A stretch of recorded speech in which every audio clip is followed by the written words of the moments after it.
today will be our highest coverage in terms of rain.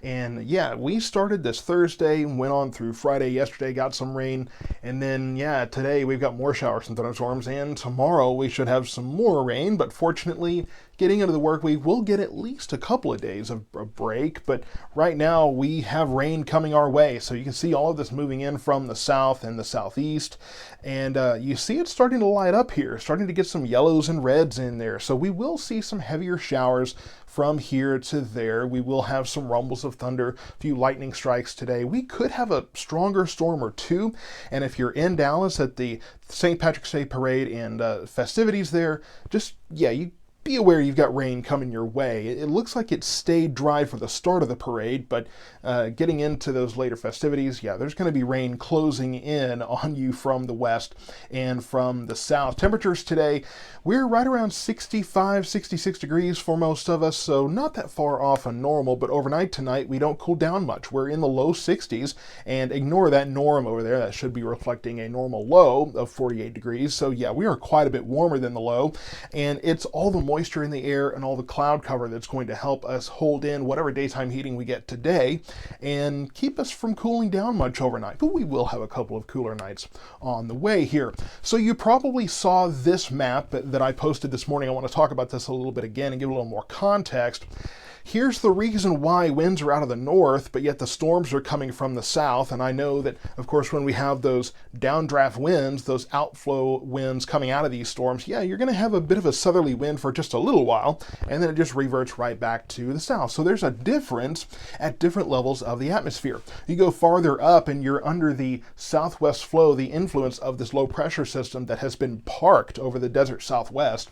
And then as you get down to the surface, this cold front, of course, has those lower winds at a northerly direction. So yeah, you're seeing a little bit of a difference here, and this could mean a couple of things in a different environment. If we had warmer air and we had winds coming from the north, that could possibly mean more severe weather because you have shear winds at different directions in the atmosphere. But fortunately, these are not surface-based storms. The surface is cooler and drier with that north wind, but all of that moisture and these disturbances coming from the Pacific Ocean, thanks to that low pressure system, are elevated there, but we still get showers and can get thunderstorms, and you can get some severe storms, but not the kind of severe weather that you otherwise sometimes see when you have those differing directions in the atmosphere. So this is not the kind of wind shear that is going to cause a lot of severe weather. This is also not the situation where we have very cold air, Arctic air coming in, and then all this moisture. That could spell a whole different problem with snow and ice coming into the area. But yeah, today, just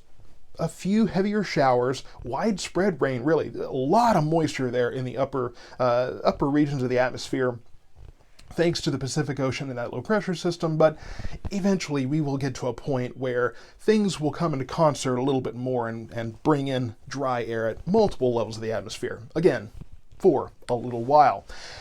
Today we could see a few strong to severe thunderstorms in our area. Really the severe risk is mainly south of us. It does encroach a little bit on Navarro and really just Hill County there. So basically from Brady, Waco, southward on to towards the coast there. Of course, you get south of San Marcos, you're looking at a slight risk. So for our area, I would just say be prepared for a few stronger storms. Could be some small hail, gusty winds. Could have a marginally severe storm or two mixed in, but again, mostly just going to be gusty winds, large hail, not even really large hail, just marginally severe hail. We might get to an inch in diameter. That's your threshold there. 58 mile per hour wind gusts, probably going to be brief. So any severe weather we see, going to be isolated, going to be brief. Other than that, could be some stronger storms, but for the most part, your garden variety thunderstorms, but there will be a lot of them.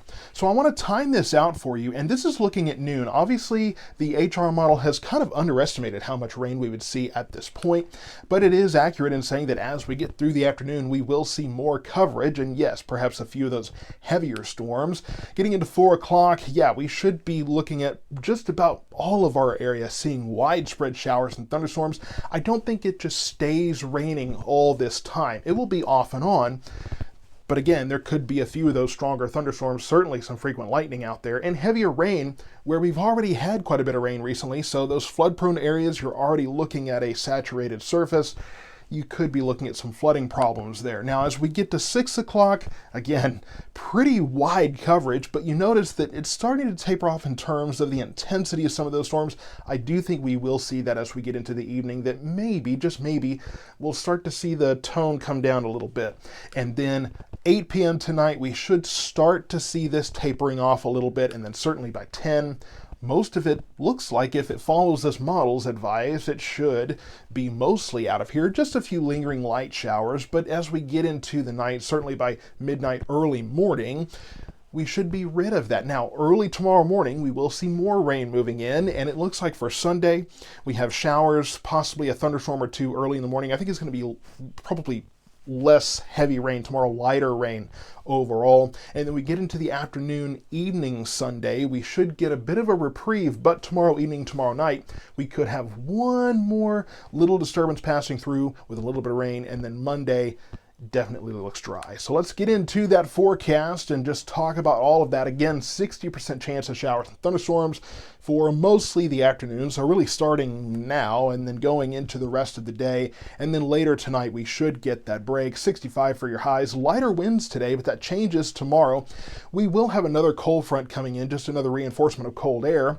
And I pushed the cold front over to show the little four-leaf clover there, but really it's probably going to be mid to late day, at least from what I'm seeing on some estimates as far as when that front comes through. But we will see winds crank up to 10 to 15 miles per hour tomorrow. So I'll be working a little bit more to pinpoint the timing on the front. Main thing is tomorrow we will have that front coming through, and I've bumped rain coverage up to 50% for this area because I do think that we will see more rain, basically I-20 and south. We'll see more coverage of rain, but it does look like most of it will be in the morning. We get a break in the afternoon, possibly first part of the evening, and then later tomorrow night, could see another round of showers. But again, those little disturbances, sometimes the timing can be tough. So stay tuned for more updates on the timing of that possible second round of rain.